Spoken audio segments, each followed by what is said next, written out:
Welcome to Hope One, ladies and gentlemen. We're here to give you hope because there's only two things you can have in life. You can have either hope or despair. And the topic of today's discussion here on Hope One is the center of the Christian hope. Because if Jesus rose from the dead, game over, Christianity's true. If he didn't rise from the dead, game over, it's false. It's the central historical fact that needs to be established to show that Christianity is true. And there are few better in the world right now to talk about this than my friend Dr. Mike Licona, who has written extensively on this topic, debated extensively on this topic, and it's always great to have Mike on the program. Mike, let's bring him right in. How are you today? Great, Frank. Great to be with you again, brother. I love you. Always great to be with you, sir, as well. Now, way back in 2003-04, you wrote this book, which I think is still the best popular book on the subject. You and Dr. Gary Habermas, your mentor, wrote The Case for the Resurrection of Jesus. There's so much in this book that I highly recommend our viewers get. This is the popular version. Then you actually wrote an academic tome on this called The Resurrection of Jesus. And this is about 700 pages, and you cover the waterfront in here, Mike. In fact, how long did this book take you to write? I mean, this is amazing. Well, some of it was, I used some of the research I did for the first book that you showed, and that first book took 4 years to write with the research I put into it, and of course, combined it with Gary's, but 4 years of my own. And then there was, I would guess, well, my whole doctoral work took 5.5 years. So you could add that on. So, about 9.5 years of work. And then even before I did that book, there was some other research I did on the resurrection. So all that I've done on the resurrection, there's more than 10 years of research into it. You've centered on the resurrection, but you've also recently delved into the question of why are there differences in the Gospels. I don't know if we're going to get to that today. We might, but we really want to focus in on the resurrection. And let me set it up this way, Mike. In the work that I do, and I know in the work you do as well, a lot of people will say, well, resurrections can't occur because miracles don't occur. Let's just, for the sake of argument, and we've both argued this way before, that this is a theistic universe, that resurrections are possible, miracles are possible, and the evidence about Jesus and the apostles is really not that much in question among scholars. The real question is, how do you interpret the evidence? That's really the issue. And I know you would say, and Gary would say, and of course I would say, that if we live in a theistic universe, it is possible that God resurrected Jesus from the dead. So let's just put all that aside for a minute. The viewers can ask questions about that later if they want, but we're going to assume for the purposes of this conversation that this is a theistic universe, that God exists and miracles are indeed possible. The question we want to investigate for this program is, what kind of evidence do we have that the resurrection actually occurred? And let me start with this question, Mike, because you always hear this. Non-believers will say, look, you can't use any of the New Testament documents for evidence because those were written by Christians. Christians are biased. That's circular reasoning. You can't use the Bible documents at all, the New Testament documents at all. How would you respond to that objection? Well, I would say, first of all, yes, the authors of the New Testament literature were biased, but so are the authors of virtually all other literature. And if we're going to say that we can't consider the New Testament literature because the authors were Christians, well, then I suppose, historically speaking, we're going to have to say that an African-American historian would be disqualified for writing on slavery in the United States because that African-American historian would be biased. The Jewish historian could not write on the Holocaust because that Jewish historian would be biased. And of course, that's nonsense. The African-American and Jewish historians would be probably some of the best to write on it rather than a Caucasian Gentile, because the African-American historian has, some skin in the game for this. So does the Jewish historian. I'd also say, well, it would also disqualify Richard Dawkins for writing on religion, because he says in his book, The God Illusion, he says, if this book works as I intend, religious readers who pick it up will be atheists when they put it down. So not only is he biased, he has an agenda, and a clearly stated agenda in writing the book. He's biased. So we can't believe or trust anything he says in there. And of course, that would be just nonsense. Mm, mm, If we reject Dawkins' book, it's because his arguments are poor. mm, Even the philosopher of science, the atheist Michael Ruse at Florida State University said that after reading Dawkins' book, The God Delusion, he says that Dawkins makes him embarrassed to call himself an atheist. mm, mm, So it's because of the arguments that one would reject what Dawkins would say there, not because he's an atheist. If Jesus was who he claimed to be, if he really did rise from the dead, then those who knew him and those who knew him would be the very best to write on the subject. mm. Yeah, everyone who writes is writing with an agenda. People don't write aimlessly either, right? I mean, That's right. Mike, you had no agenda writing this book, right? I mean, you were just writing aimlessly one day, and somehow 700 pages popped out, right? No, of course. Everybody's writing with an agenda, but as you point out, it's really the arguments. And let me ask you this, because this is a common objection you hear basically on the internet. Oh, you can't use the New Testament documents because they were biased, that kind of thing. But do skeptics of the New Testament, who are New Testament scholars, do they completely discount the New Testament documents and say we can't take anything from those documents as true? Of course not. Even my friend Bart Ehrman, who is, he's referred to himself as an atheist. He's referred to himself as an agnostic. I don't know where he's at the moment, but even he has said in his New Testament introduction, he says that, if you really want to know about Jesus, there's only one place to go, and that's the Gospels in our New Testament. And he says this is not for theological reasons. It is for historical reasons, pure and simple. That's a virtual quote of what he says. Then you've got people who are, in essence, they're atheists, like John Dominic Crossan. I debated him about 2 years ago, year and a half ago. We had a great time. He's a nice guy. He doesn't like to be called an atheist, but he doesn't believe there is a personal force of any sort behind the origin of our universe or why we are here. So, he does a lot of historical Jesus work, even though, and his main sources are the New Testament. It's the New Testament literature, especially the Gospels. So a lot of historians of Jesus gaze over Vermesh. He was a Jewish historian, not a Christian. He thought that the biblical literature, the New Testament literature, is the very finest out there when it comes to learning about Jesus. So I remember this had to be 20 years ago. I turned on the Discovery Channel, which was my first mistake, ladies and gentlemen. And there was a documentary on Jesus.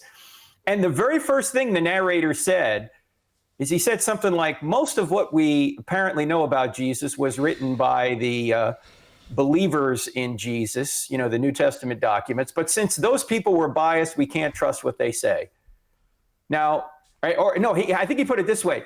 Those were written by the converted. What of course the narrator or the people who were putting together this documentary never considered is the question, why were they converted? I mean, did they just invent this? Why would they invent it? And we'll get to this later in our discussion, but why would Jewish believers in Yahweh invent a resurrected Jesus? We'll get to that later, but it just struck me as, well, the obvious question is, why did they invent it? Or why were they converted?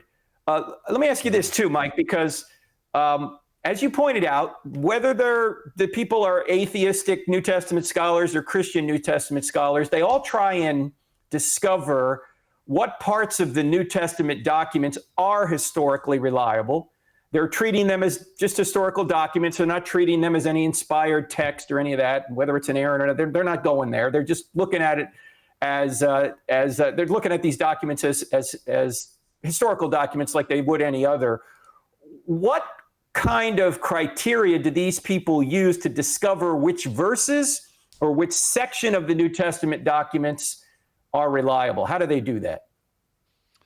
Well, you would use, a lot of historians of Jesus would use what are called the criteria of authenticity. And there's nothing magical about these. They're just common sense criteria. So we're going to give a little more value, perhaps a lot more value, to something that is an eyewitness, written by an eyewitness, over those that are like 3 or 4 removed, right? Something that's rooted in eyewitness testimony, such as like the Gospel of Mark, which Mark was not an eyewitness, but it's based primarily on the eyewitness testimony of of Peter. So it's rooted in eyewitness testimony. That's going to be more valuable than something that's written, say, 100 years later. Eyewitness, something that's rooted in eyewitness, something that's early. So if you have a report that comes within, say, 30 years of the events, that's going to be more reliable, or you're going to give a little more weight to it than something that's reported 100 years later. Now you say, well, what if it's written by an eyewitness who is writing 70 years later versus someone who is not an eyewitness but is writing 30 years later? Well, you just work through these kinds of things. It's not a mathematical equation, right?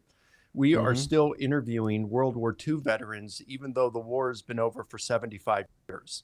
And they're eyewitnesses. We're still interviewing them, and we regard them as entirely reliable for these things.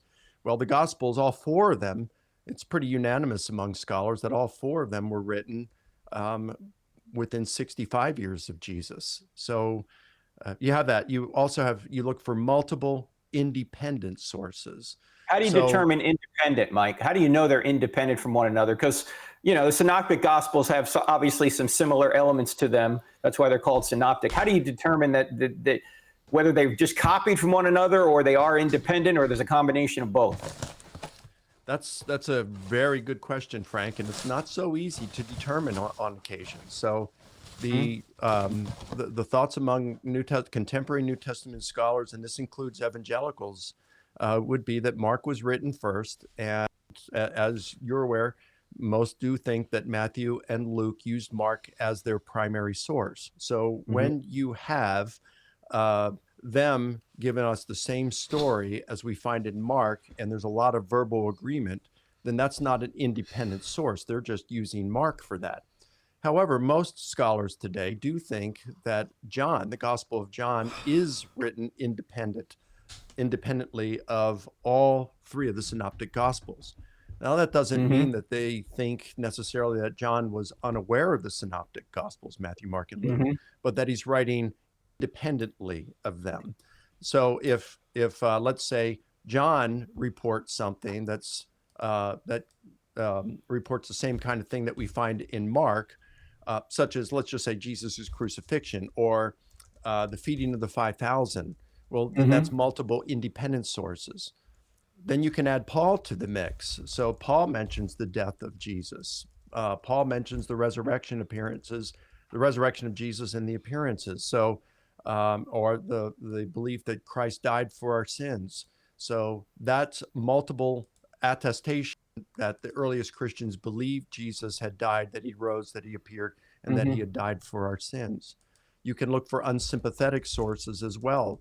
So since Jesus' death is reported by Josephus, Tacitus, Lucian, and Mara bar Serapion, that provides unsympathetic sources that would increase the multiple independent sources as well.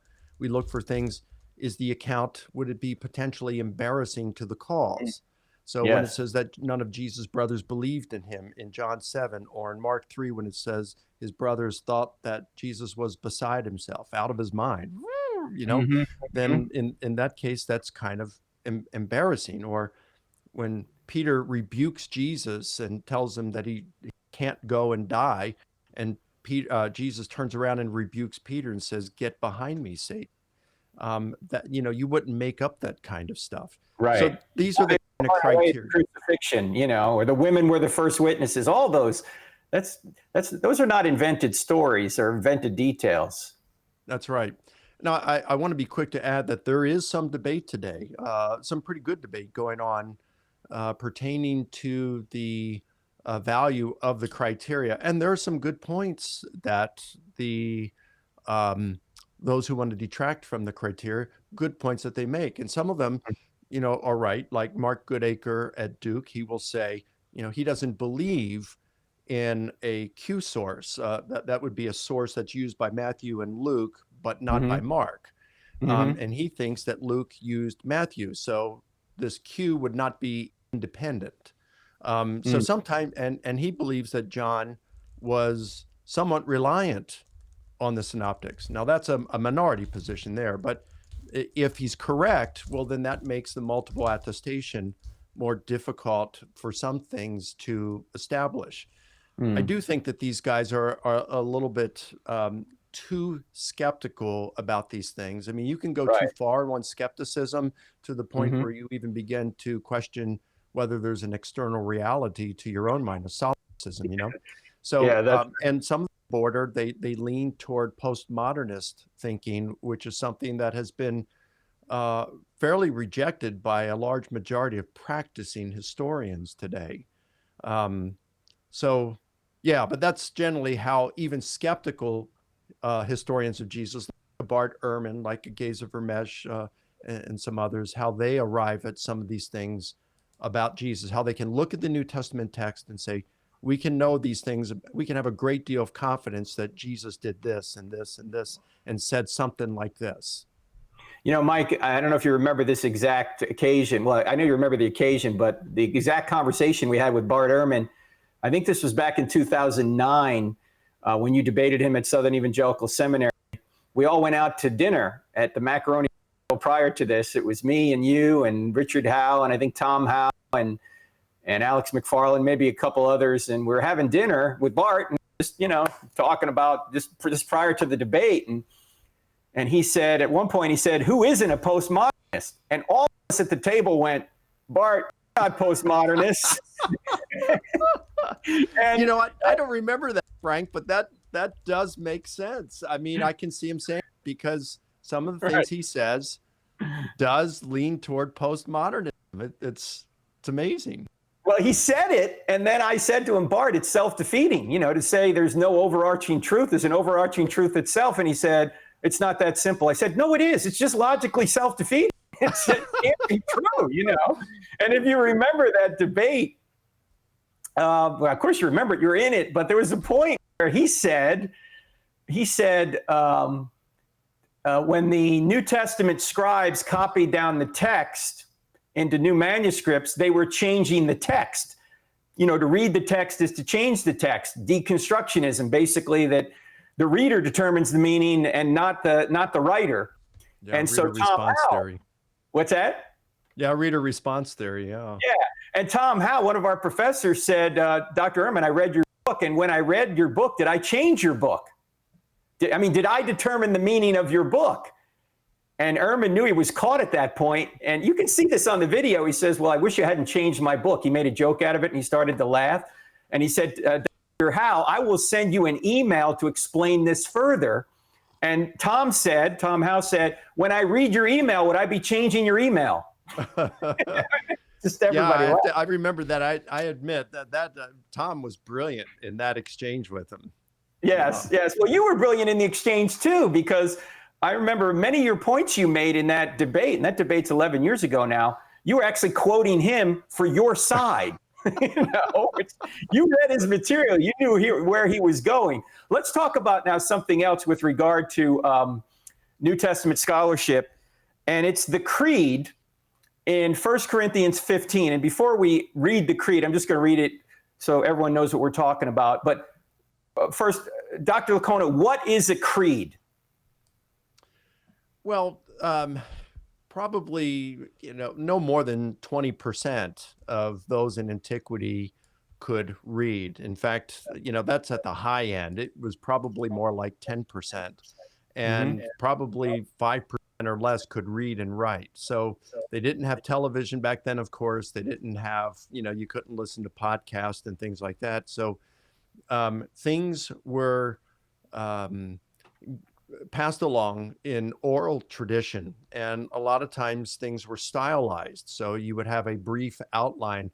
People would have an outline that they would remember, they memorize, and then they would expand from that. They would unpack that outline. And there's been a lot of study in this over the last 70 years, and there's several different schools of thought on how far things would go. But it would go too far, like Bart goes too far and others do when they try to talk about the passing along of traditions about Jesus being like the game of telephone, or what they call it, Chinese whispers over in Europe, they call it, where it's just passed along in an uncontrolled manner, from one to another. It was better than that. And even when I was in Indiana speaking at a conference, and after a lecture, a kindergarten teacher came up and said, "Hey, I play telephone with my kids, and they'll mess it up, but then I'll tell them, all right, we're going to do it again. I'm going to give you another message, and this time you got to get it perfect, or there's no recess today." And he says the kids get it perfect every time. That's So right, even 5-year-olds can get it right when they're trying. So you can talk about telephone. I think a more accurate kind of analogy or word picture would be like the forms in martial arts. You learn particular moves, you learn sequences, and you're not allowed to change those. And that's probably more like oral tradition was back then. We can even test some of this as well. So when you look at the Eucharist sayings of Jesus, in Paul, 1 Corinthians 11, that would be the earliest account of it. And you find almost word for word in Luke, who's writing somewhere between 5 and 35 years later, when he's given the Eucharist sayings in the Gospel of Luke. And then you find Mark, followed by Matthew. He's got his own version of those Eucharist sayings. They're very, very similar to what we find in Paul and Luke, but they do differ. Matthew and Mark are almost verbatim. Luke and Paul are almost verbatim. You can see the passing along of oral tradition during this time. It was very strict in this kind of sense. But there is some degree of paraphrasing and leeway of being able to change some of the words in there. But it's not this free for all. Now, I want to be clear. There's no doubt that stories of Jesus did circulate and got corrupted over time. No question about that. It's inevitable. However, that it's an entirely different thing to say that that's what we find in the Gospels. For Ehrman and others to be correct, that we find distorted pictures of Jesus in the Gospels only after they'd been passed around in an uncontrolled manner for several decades, would be to assume that, it would require that shortly after Jesus' death, all of his disciples went off on a permanent religious retreat and were never heard from again. Yeah, but they didn't correct anybody. Yeah. But Paul's undisputed letters and the book of Acts discredit such a view, because they talk about the apostles being in Jerusalem headquartered in Jerusalem for the next couple of decades after Jesus' death. Moreover, you'd have to just assume that the gospel authors lacked the desire, they lacked the sense to sift through traditions about Jesus, filter out those of questionable origin, and retain the ones that were noted to have been rooted in eyewitness testimony. It also doesn't take into consideration the really good evidence that we do have for the traditional authorship of Mark, and at minimum that the Gospel of John was rooted in eyewitness testimony, as well as Luke. So there's really good reason to think that this oral tradition, like we find in the Creed in 1 Corinthians 15, it accurately preserves a brief outline of the gospel message. And before we read that creed, I just want to mention one thing that I know it's probably the majority view among scholars that Luke is after 1 Corinthians.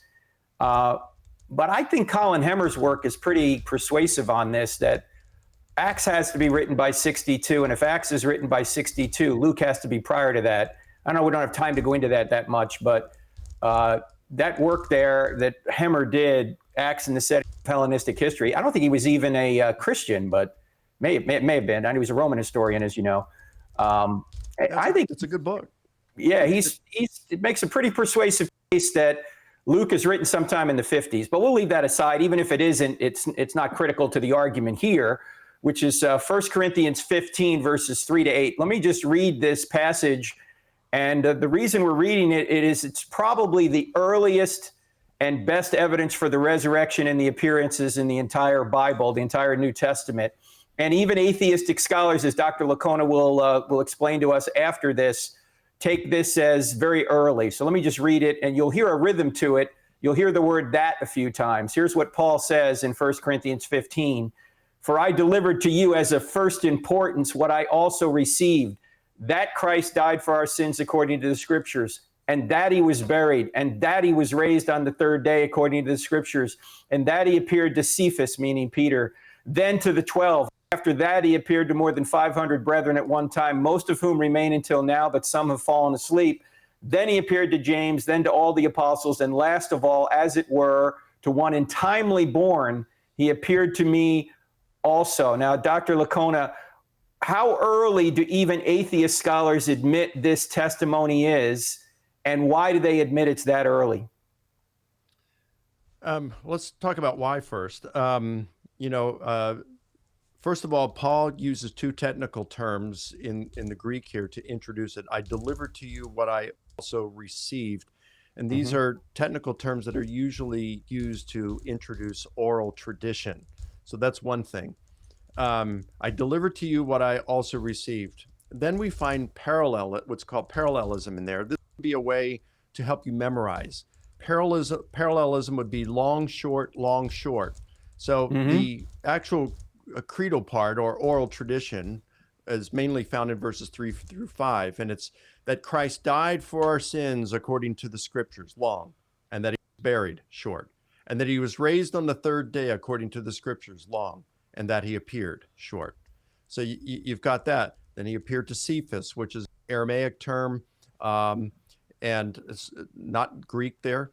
And then he appeared to the 12 and so forth. So, and then later on, you get to verses 11, 12, and 14, and Paul changes the term here from euangelion or euangelizo, the verb, to kerugma, the noun, keruso, the verb. Kerugma is the Greek word from which we get the English kerygma, which refers to official public proclamation. So it's like a White House press release. This is official public proclamation. And Paul says, whether I or they, he's talking about the apostles here, because he calls himself the least of the apostles, but he worked harder than they did. He said, whether I or they, that is the other apostles, this is what we preach, kerusomai, and this is what you believed. So when he uses the word preach there, he's using the kerygma, which points back to official public proclamation, which would be like creedal. So there's a lot of different reasons here. He also uses, I think he died for our sins, plural, whereas elsewhere Paul uses the singular sin. He uses the aorist tense here in one case, I think it is, whereas elsewhere he uses a different kind of past tense. So you have these non-Pauline terms. You have the parallelism, you have the keruso, you have the technical terms delivered and received, you have the Aramaic Cephas. So there's a lot of reasons to think that this is oral tradition that Paul had passed along to them that he had received. Now, why is it early? Paul's writing this to the church at Corinth around the year 55, 56. He established the church there in 51. So when he says, I delivered to you when? In 51. What I had also received prior to 51. And we don't know exactly when Paul received this in its format as a creed, but it was before 51, of course. And since Paul talks about how tradition came out of Jerusalem, we would assume that this, and I think rightly so, everything would point to this creed coming out of Jerusalem from the Jerusalem church and approved by the Jerusalem apostles. And since Paul had run his gospel message past them and got it approved around the year 49, perhaps a little bit before, at the Jerusalem Council that he talks about in Acts 15 and in Acts chapter 2, Galatians chapter 2, whatever gospel message Paul preached is also what the Jerusalem apostles were preaching. So what's remarkable about this, Frank, you've got the death, burial, resurrection, and appearances of Jesus, that through Paul, we can get back to knowing that this is what the Jerusalem apostles had been and were, even at that time, preaching about Jesus. So even if, I get goosebumps thinking about this sometimes because, I read all this stuff that's written by skeptical scholars and see what they're saying and all the stuff that they come out with against the Gospels. Even if everything they said about the Gospels is true, through this creed in 1 Corinthians 15 by Paul, we can actually get back to the preaching of the apostles. It's like, this is amazing. This is historical platinum. Now, even atheistic, agnostic skeptic like Bart Ehrman, a New Testament scholar, he believes that this creed goes all the way back to within a year or two of the alleged resurrection itself. Yeah. And yet he would not interpret it, for him anyway, as saying that Jesus had risen from the dead, because he's admitted he has a philosophical presupposition against suggesting that any supernatural event took place in history. But as you look at the data, being open to a theistic universe, because we have evidence that this is a theistic universe, we have a cosmological, teleological, moral arguments, other arguments we could bring. You look at this evidence and say, what? Well, it tells us at minimum that the disciples of Jesus, those who knew him and walked with him, were proclaiming that Jesus died, was buried, was raised, appeared to Peter, to James, to the 12, to more than 500, and to all the apostles. And then Paul was claiming to be an eyewitness. It's not to say that at this point, it's not even to say that they believed it. It's not to say that Jesus rose or that the apostles believed it. It is to say that they claimed that he rose and appeared to them, which does away with legend. Okay, does away with legend, and just that, so we can know that.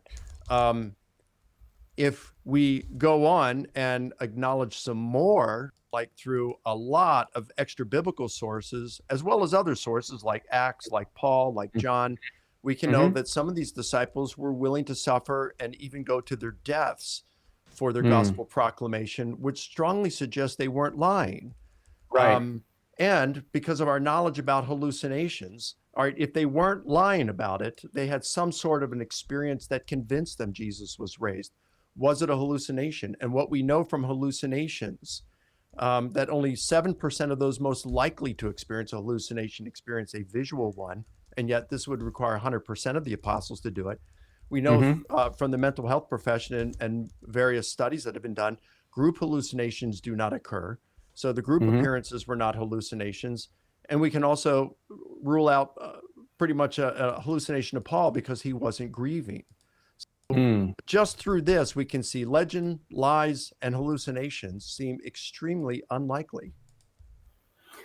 Well, what are you left with? It was Sherlock Holmes who said, after you've figured out all the things that won't work or all the alternatives aren't plausible, the remaining one is your actual cause. So I know that many people will say, oh, we can't go to a resurrection. We can't say that the resurrection actually occurred because we're assuming naturalism here. And if you assume that going in, you're never going to say that the resurrection occurred. You're going to say, no, it can't occur. But let's deal with another objection. You're saying the evidence doesn't show that they were mistaken. The evidence doesn't show that it doesn't show that they were misleading, right? Misleading. It doesn't show that they invented this. And I guess a question I'd like to ask you, given the fact that most of the New Testament writers, as far as we know, were baptized Jews, as Bishop Robinson put it many years ago, and he was not even a conservative, he was a liberal, but they were people who were believers in Yahweh, who thought that they were God's chosen people. Why would such a group of people invent a resurrected Jesus who claimed he was God? That wasn't in their worldview, was it? Why would they do this if it didn't happen? You know, I don't know. I don't use that argument because I don't find Robinson's argument very persuasive there. I mean, someone could convince me of it, I suppose, but I'd want to ask them, well, what would have led Muhammad to come up with that view? What would have led Joseph Smith to come up with the view of the stuff? Smith's view was kind of countercultural. Muhammad's view was certainly countercultural because most of them were polytheists at that time. So what I would want to show, though, is that these folks who were following Jesus and saying that he rose from the dead ahead of the general resurrection, why would they suffer continuously and willingly at least be willing to die, and some of them at least did, Mhm. and brutal deaths for the most part for this gospel proclamation if they knew that it was a lie. I mean, I think it was as Peter Kreeft and Ronald Taselli once said, liars make poor martyrs, right? Right. So it's one thing to say that, like Muslims, jihadists may die in jihad, but they're doing it for what they believe to be true. Mhm. Christian martyrs today, those being martyred by the jihadis, are dying for what they believe to be true. But for all they know, the jihadis and the Christians, what they believe could be false. Mhm. The disciples, on the other hand, were dying for what they believe to be true. And They there's a big witnessed it. difference. Yeah. Mhm. Yeah. Yeah, it's a different situation. The Muslim martyrs of today may think Islam's true, but they didn't witness anything. Their faith didn't originate with their own senses seeing someone rise from the dead, like the New Testament writers did. Apparently, they actually saw Jesus rise from the dead. So yeah, many people will die for a lie they think is the truth, but nobody will die for a lie they know is a lie. And it seems to me, given the situation these New Testament writers and apostles were in, they could verify whether what they believed was true or not. So that's kind of the biggest difference I see between the New Testament writers and the other martyrs that we have in other religions. Now, we're coming Absolutely. up to the point. Let me throw something. Can I We've throw got one? another 5 or so minutes.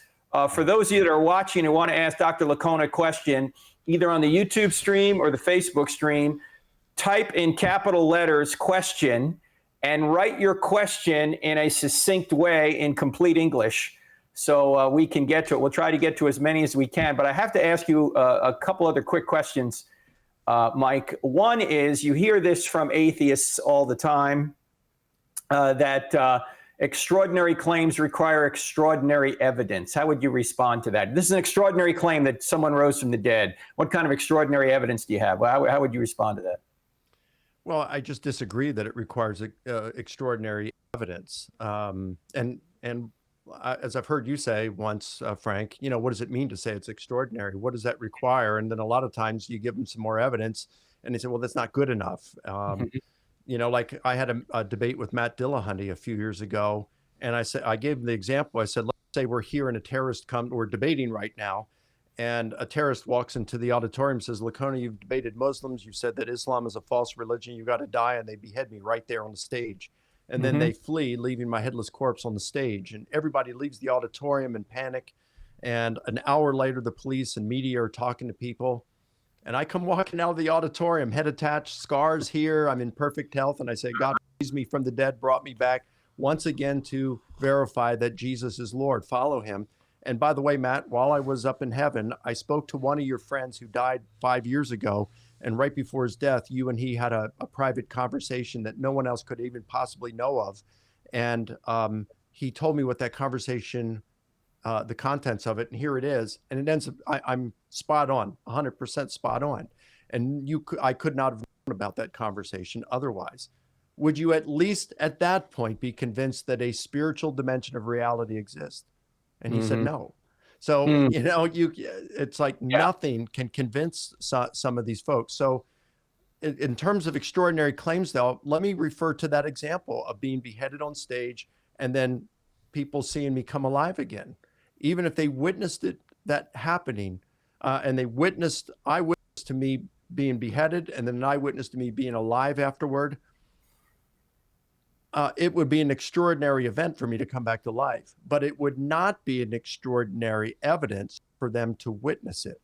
It would be no more ordinary than they going to a ball game and witnessing a ball game or watching a show on television at night. They're an eyewitness to it.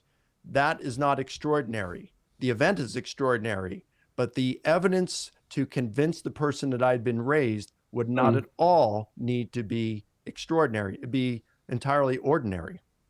Yeah, good point. It reminds me of Hume's objection to miracles, where he says the evidence for the regular is always greater than that for the rare. One of the problems with that argument, of course, is that any miracle by definition has to be rare if it's going to get our attention.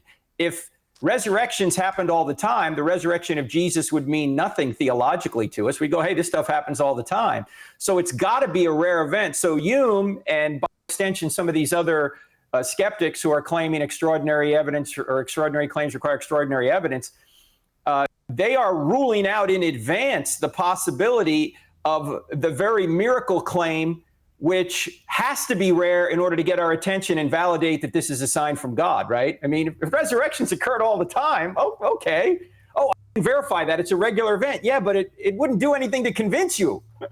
It's got to be a rare event. And so they're defining the argument in such a way that it prevents you from ever believing something which, if it really happened, you ought to believe, but they're defining it out of existence. They're saying it's got to be a regular event. Well, miracles by definition are never regular events. They're rare events. That's the whole point.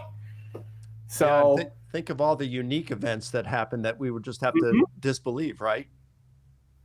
Yeah, like the creation of the universe out of nothing. It doesn't happen all the time. It's a rare event. Life that comes from non-life. We've never seen it happen, yet even atheists agree it happened. It's a rare event, yet they believe it. Your own birth. C.S. Lewis made this point. He said atheists should believe in their own births if it's got to be a regular event in order to believe in it, because they were only born once, yet in fact, everything from history is a rare event. So if you can't believe rare events, you can't believe anything from history. So I think the objection proves too much. Let's see if we can go to some questions, Mike. I've got so many more questions to ask you, but I want to go to some of our viewers here, and the great Jorge Gil can field some questions for you as we move forward here. So Jorge, bring some questions in for Dr. Licona, if you would. Well, howdy, fellas. I actually want to just say something about this poll that we're running in Facebook Live. Do you believe we have good historical evidence for the resurrection? And there's 4 people that say not at all, pure baloney. And 92% that says, yes, we have excellent evidence. So 92, we have 44 votes for the yes and 4 votes for the no. So for all of those who are watching from Facebook, go ahead on and cast your vote. Mike, Sam says the following, and there's one question for you and one question for Frank. This one is for you. If we grant the later dating of the Gospels, AD 70 to AD 90, how do you explain to someone that legend would not have developed in that gap between the resurrection and the dates of the Gospels? That's for you. And for Frank, I would love to hear your thoughts on the gray beard of Jorge. Well, that's going to take too much time, so we'll just go to Mike's question. Well, number one, you've Paul, that goes back earlier than the Gospels. Again, we go to that creed in 1 Corinthians chapter 15. He's writing that in around 55, 56. He's saying he delivered it to them in 51. He received it before then. So now we're back to the apostles proclaiming we can actually get back no later than 20 years after, if we put the crucifixion back in the year 30, and scholars are split whether it's 30 or 33, but let's just put it as far removed as possible from this. We're looking at no later than 20 years after Jesus' crucifixion, we can get back to the apostles preaching Jesus' death, burial, resurrection, and appearances to individuals, to groups, to friend and foe alike. So that would eliminate that. Then you have multiple independent sources we go with, right? So at least you've got Mark, you got Luke, you got John as independent sources of some of these resurrection appearances. All 4 account for the empty tomb. So that'd be some things there. Then you've got the testimony of Papias. It's disputed on when he wrote. Somewhere between around the year 100 and 150 is where scholars put it. Most around the year 130. I think it's earlier than that, but even if we go with 130, Papias said he received his information about the authorship of Mark. He got it from an associate of one of Jesus's apostles while that apostle was still preaching. So that says that Papias, whenever he wrote, he got the information about Mark's gospel from an associate of one of Jesus' apostles in the 1st century while that apostle was still preaching, probably the last quarter of the 1st century. And Papias says that Mark got his information from Peter. So Mark is rooted in eyewitness testimony. So even though he's writing, let's say 20 to 40 years after the crucifixion of Jesus, it's rooted in eyewitness testimony. And the majority of today's scholars do, even though they reject the traditional authorship of John's gospel, they do think that John's primary source, the author's primary source, was one of Jesus's apostles, perhaps even John, the son of Zebedee. So John would be rooted largely in eyewitness testimony. This is just minimal stuff. So you got multiple independent sources rooted in eyewitness testimony. You've got Paul, and through that we can go back to within 20 years, and it's based on what the alleged eyewitnesses themselves were saying. So that's something. And again, if we're going to reject Mark because he was written at the latest, let's say 40 years later, then we've got tell the History Channel to stop interviewing even Vietnam vets, because they're writing, Vietnam War was over and we got out of there in 1975. So that's 45 years ago. You can't even talk to a Vietnam vet today because that would be too long ago. Yeah. And of course, that's nonsense. I remember things that happened that long ago. I'm 58. I remember my first Major League Baseball game when I was 10. I could tell you certain details about that. I could tell you about the first kiss I had. It was awesome. I mean, all these kinds of things that go back very early. We remember these kinds of things. Mike, you also Absolutely. make the point in a recent article that you sent me earlier today, and Mike's website, by the way, is risenjesus.com, risenjesus.com, so you can go there. And you were pointing out something about what I call impact events. You were pointing out a war event where some guy remembers an event from the Vietnam War like it was yesterday. Those of us who are old enough right now can remember where we were and what we were doing on September 11th, 2001. Some of you who are younger can remember the night Trump won the presidency. Regardless of whether you think that's good or bad, that's not the point. The point is that it was a surprise, and you can probably remember something about it. You remember events that are dramatic events easily years and years later. And the same is true. If Jesus rose from the dead, Mike, that would be an impact event. It would be easy to remember. And I think some of the skeptics you've debated, Bart Ehrman, for example, doesn't seem to get this, does he? No, you know, he has a book out, Jesus Before the Gospels, and then he's got a lot of content that calls into question the reliability of memory. And I mean, let's admit it up front that memory, even eyewitness recollection, is not always accurate, right? You can have misperceptions and things like this, but things that are impact events, we might remember some of the peripherals that are wrong. There might even be some mistaken identity and things like this. We might remember as though one person did something, but it was another person who actually did it. And conflate events and put, details that happened on one thing in another if there's some similarity between these events. But we are certainly going to remember the gist of things. It's like you said, Frank, if a person rose from the dead, if you actually saw them crucified, die a very torturous, brutal death, and then a few days later you see them in perfect health before you, you're not going to forget that. If you see a person walk on water, you're not going to forget that. You may confuse it with the day or when in that person's life it happened, but you're going to remember that person walking on water, things like that. You're absolutely correct there. Right here, Mike, Adam Perdue says, what day do you think the Last Supper happened, and then the rest of the events leading up to the Resurrection Day? That's a good question, and it is debated, Adam. I take a position with Craig Keener and a lot of New Testament scholars that it happened on Thursday, that the Last Supper happened on Thursday, that Jesus was crucified on Friday, and he rose from the dead Sunday morning. Some will like to take the sign of Jonah, 3 days and 3 nights, and back things up to the crucifixion to Wednesday, but that's not the eve of the Passover, for one. And then another thing is that 3 days and 3 nights can be shown to be a temporal expression, a figure of speech, meaning a short period of time. In fact, the 3-day motif itself is like a figure of speech, meaning a short period of time, much like when we say, I'll get to you in just a minute. Well, we don't mean 60 seconds. We mean a short period of time. That will take forever. Could mean an hour or 2 hours, it doesn't mean eternity. So, you had these kinds of things going on. Now, some, the confusion comes up when in John's gospel, in chapter 13, verse 1, it says the Passover was approaching. And then it goes in to say that Jesus had this Last Supper with his disciples, and very little in that would suggest it's a Passover meal. There's no cup, there's no bread, or any of the Eucharist sayings and things like this. So it's almost as though, I mean, I interpret it there, and so do others, that John is really steering us away from thinking it's a Passover meal. But others would try to figure this out in some different ways, and they may be correct. None of us really knows for sure. All we can do is what we think looks most probable here. I think we just we can take an opinion, a view of what we think happened, whether Jesus changed the day and time of the Passover or the Last Supper, followed John, by the crucifixion. Yeah.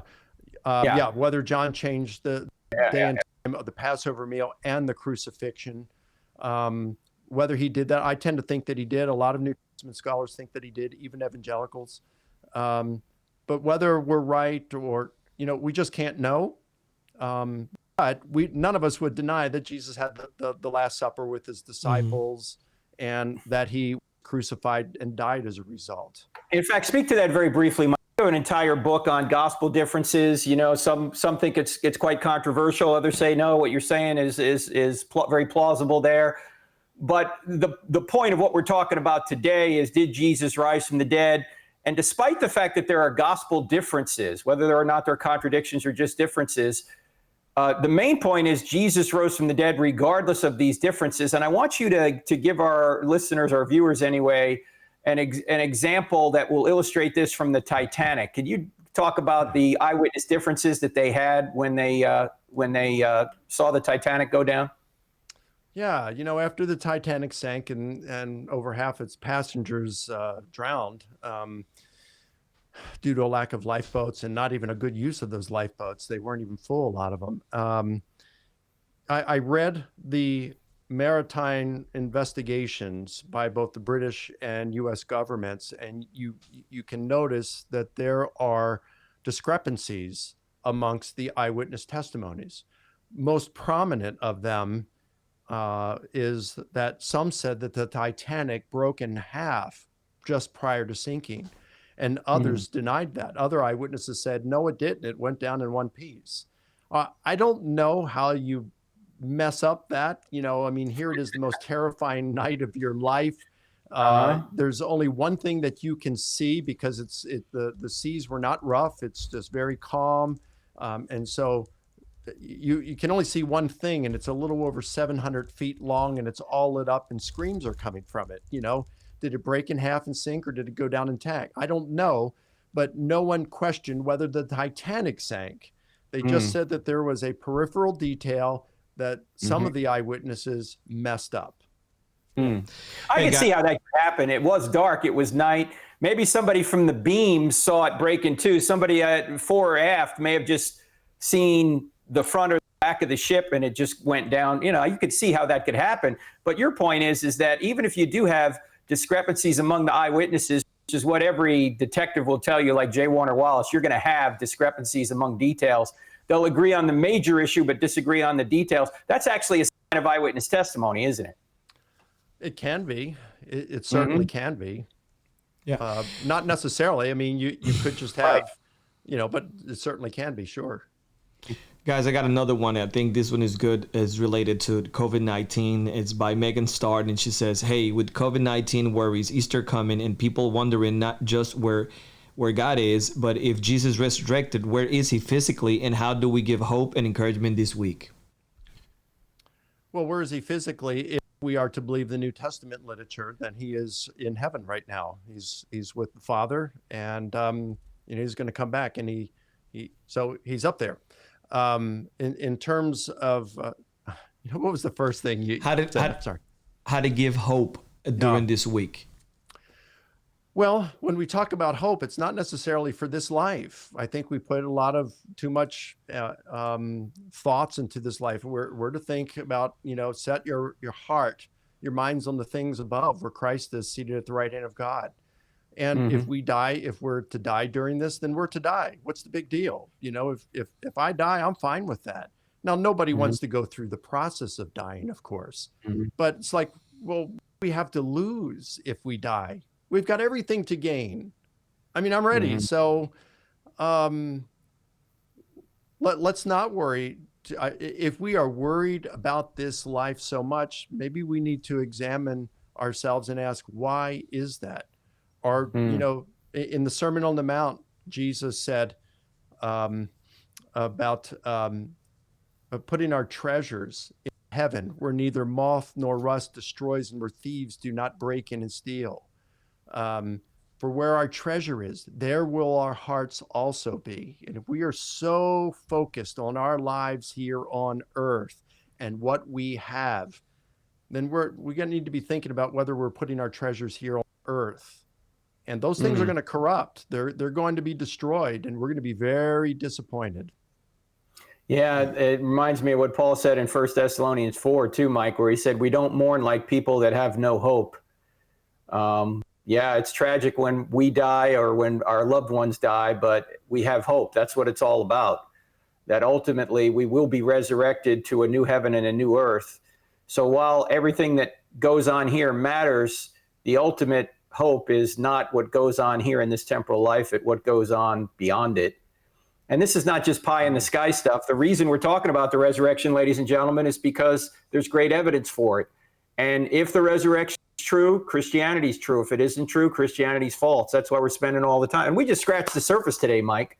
I mean, if they really want to get into this, I mean, this is a tome that can go into some amazing detail. If you want a more popular treatment of it, then you ought to get Mike's book, The Case for the Resurrection of Jesus, that he wrote with Dr. Gary Habermas. And Gary Habermas is well known to probably be the top scholar in the world on the resurrection, and you and he have partnered, and he was your mentor for many years. And I suppose still is, Mike. You guys meet every year, I know, around Labor Day, don't you? You guys get together and yeah, it's I forgot how many years, 23, 24, 25 years in a row, and we spend a week together. It's just wonderful. By the way, tomorrow on this broadcast, we're going to talk about the 4 ways the Apostle Paul handled a crisis. And one of the ways we'll talk about is an answer to the question that was just asked. So we don't have time to get into it now. But Mike, I want to thank you for being on the Hope One live stream, and also all the great work you're doing. Tell people a little bit more about where they can learn more about you and what you're doing. Well, we have a website, risenjesus.com, have a YouTube channel, youtube.com/Milico, MILICO 885, or just go and type in my name and the channel will go up.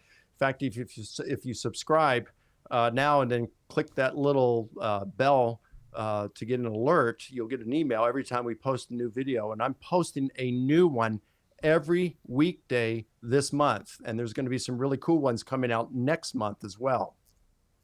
Beautiful. And Frank, can I just say one other thing? Yeah. Because it's Good Friday coming up, and one of my favorite sayings I got from you, and I once heard you say on Good Friday, you know, if Jesus didn't rise on Sunday, Good Friday was just another Friday. And I just think that's so awesome. I just love that saying that you had. And yep, Sunday's on the way. It is, brother. And because of your work, a lot of people now have academic evidence for the fact that Good Friday was not just another Friday. So thank you for all the work you've done and are continuing to do. So friends, go to risenjesus.com. Also go to Mike's YouTube channel, subscribe to that YouTube channel, and I'm sure we're going to have him back on at some point. He's been on our podcast several times. You can go to our app, the Cross-Examined app, 2 words in the App Store, and listen to Mike talk about the resurrection in even more detail than we could talk about it today. So if you want more on that, do that. All right, guys. Thanks you so much. And don't forget, tomorrow, 11:30 Eastern, we're going to be here again in Hope One. Make sure that you go to online Christian courses, so you can go to the crossexamined.org website, click on courses. We're going to start 2 courses, Why I Still Don't Have Enough Faith to Be an Atheist, and Fearless Faith. Make sure you still have time to sign up, and we'll get your questions tomorrow at the same time. Thank you, fellas. Thanks, guys. God bless you guys.